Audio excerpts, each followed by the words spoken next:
ರಕ್ತದೊತ್ತಡ ಕಡಿಮೆಯಾಗಿ ಪ್ರಜ್ಞೆ ತಪ್ಪಿದ್ದ ಆಟೋ ಚಾಲಕರೊಬ್ಬರಿಗೆ ಸಕಾಲದಲ್ಲಿ ಸ್ಪಂದಿಸಿ ಜೀವ ಉಳಿಸುವ ಮೂಲಕ ಪುಂಜಾಲಕಟ್ಟೆ ಪ್ರಧಾನಮಂತ್ರಿ ಜನೌಷಧಿ ಕೇಂದ್ರ ಸಿಬ್ಬಂದಿ ಸುರೇಖಾ ಅವರ ಕಾರ್ಯಕ್ಕೆ ವ್ಯಾಪಕ ಶ್ಲಾಘನೆ ವ್ಯಕ್ತವಾಗಿದೆ.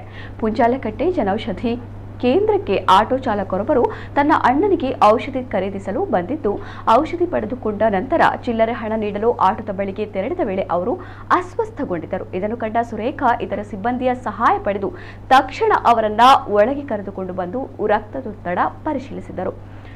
ರಕ್ತದೊತ್ತಡ ತೀರಾ ಕಡಿಮೆಯಾಗಿ ಅಪಾಯಕಾರಿ ಸ್ಥಿತಿಗೆ ತಲುಪಿರುವುದು ದೃಢಪಟ್ಟಿದ್ದು, ತಕ್ಷಣವೇ ಅವಶ್ಯಕ ಉಪಚಾರ ಮಾಡಿದ್ದಾರೆ. ಬಳಿಕ ಪ್ರಜ್ಞೆ ಕಳೆದುಕೊಂಡಿದ್ದ ಆಟೋ ಚಾಲಕರ ಹೃದಯ ಸಿಪಿಆರ್ ಮಾಡಿ ಪ್ರಾಥಮಿಕ ಚಿಕಿತ್ಸೆ ನೀಡಿದ ಪರಿಣಾಮ ಆಟೋ ಚಾಲಕನಿಗೆ ಪ್ರಜ್ಞೆ ಮರಳಿ ಬಂದಿದೆ.